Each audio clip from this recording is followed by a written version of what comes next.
It's funny talking about yourself. I wouldn't talk about this. I mean, I've got no interest in what I say because I already know what I can say because I know what I think already. So I'm just doing this for you.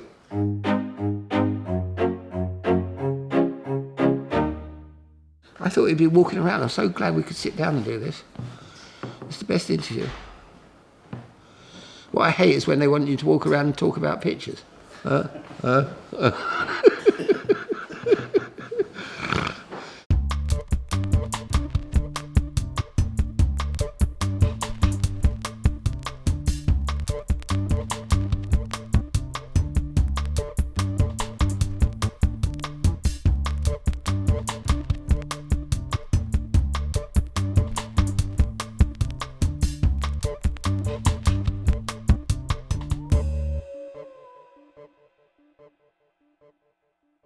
In the East End, it was kind of, to be humorous was a defence.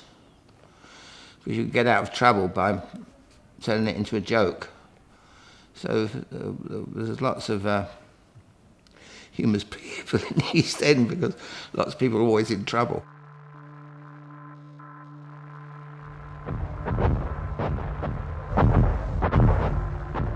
I was about 8 when the war ended, so I lived through most of the war in London.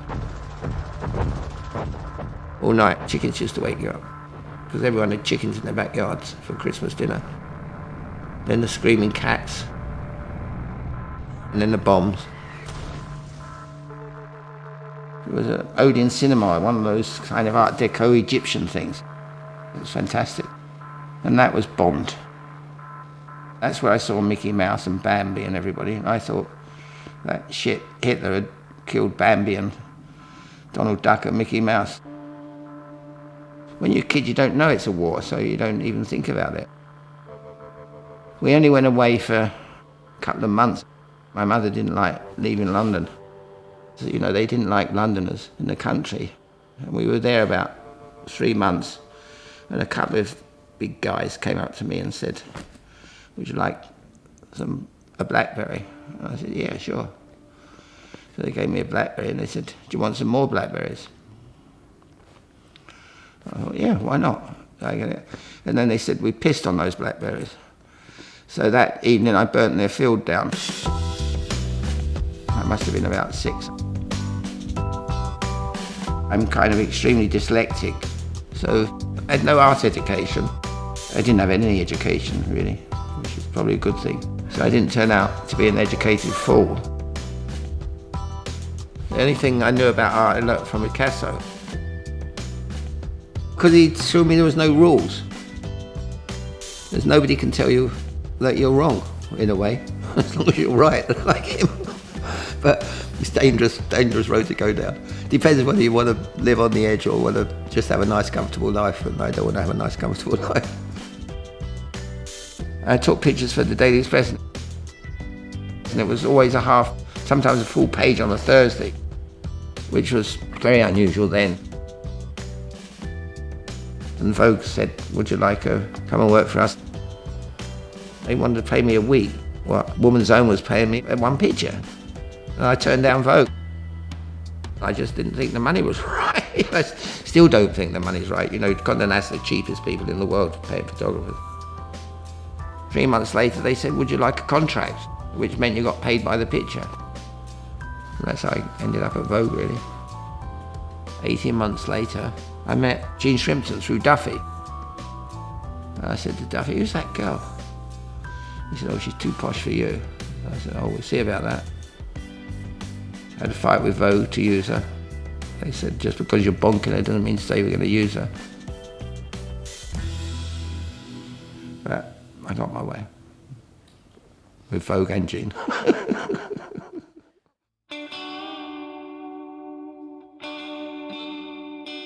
Well, there's 2 60s. The real 60s, and then there was the end, the American 60s. Well, you know when Sammy Davis and Judy Garland turn up on your doorstep, the 60s are over. It's great if you're in London. Beatles in those days were, to me, like a boy band. The Stones were interesting.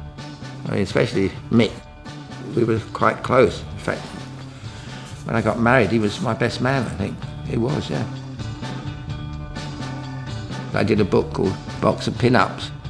Michael Caine, and all the Stones, and Gene Shrimpton, and Terry Stamp, all sorts of people.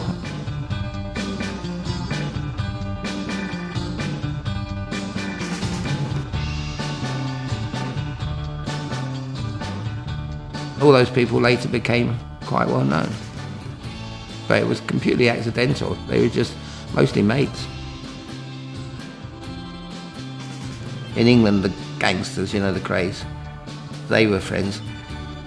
In fact, the only wedding I've ever done was with Reggie. The joke was he's making you an offer you can't refuse. Pictures are good, actually. I suppose Mick with the fur hood, Mike with the cigarette. I mean, the most popular picture we got now is probably Kate. Kate and the Queen. It's funny how some people have that magic. It's a magic you can't ever understand, why the camera suddenly lights somebody. Or why somebody can take pictures and somebody can't.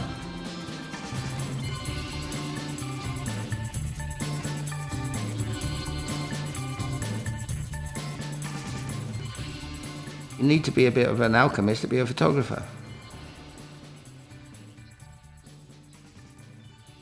My favourite agency was Chiat Day in America, Jay Chiat. Whoso would be a man must be a nonconformist.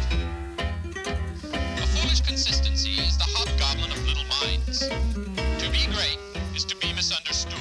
I had more respect for him than anybody in advertising because he was a maverick in America. Education, when he arrives at the conviction that envy is ignorance, that imitation is suicide, that he must take himself for better, for worse, as his portion. You know, it's not so hard to be a maverick in London or in Paris or in Rome, but being a maverick in corporate America takes an awful lot of balls. And I thought he had a lot of balls. It is infirmity of will. But he was great. And then he died.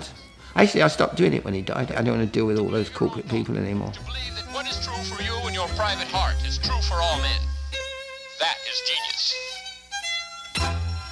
You know, they want to see the film before you've even made it. They want to dislike it before you've even made it. So it's always common sense to me. Everything's sort of common sense, really, like photography. I mean, just take everything away. Just have an idea and then strip it bare. Take all the leaves off the tree. See what the tree looks like without leaves. I mean, just less and less. Remember, less is more in everything, except sex. People often ask what I do. I don't do anything. Maybe I should invent some bullshit. Looking for the accident.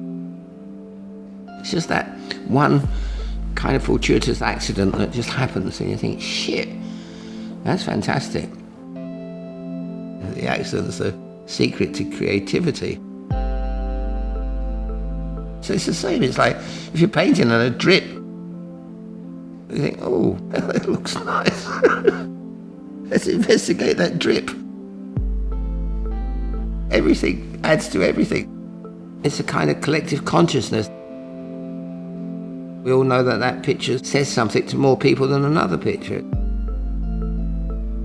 We're all part of the same thing. We just start sounding like an old hippie if you're not careful.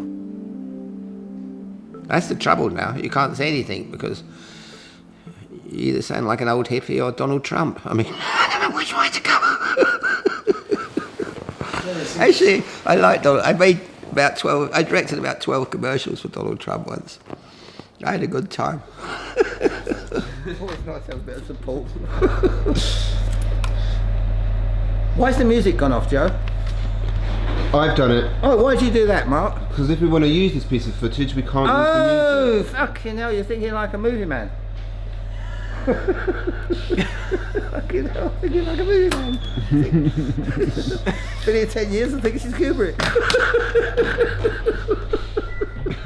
Is it working? Hello, hello.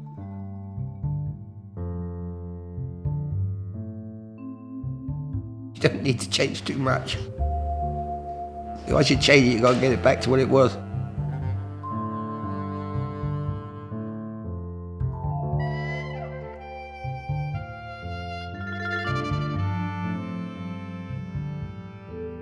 Lots of people are limited by their ambitions. I think most people's problems are their ambitions are too low. It's best not to have ambitions if you're going to be limited by them. Never think that's it, that's where I'm going. Think where you're going and then look over the hill again and see where else you can go.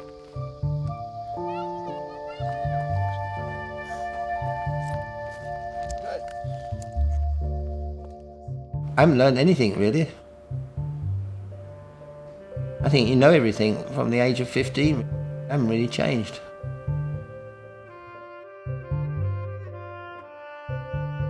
So at 78, you still think the same way you did at 15? Yeah, pretty much. Pretty much, yeah. Yeah. Yeah, pretty much.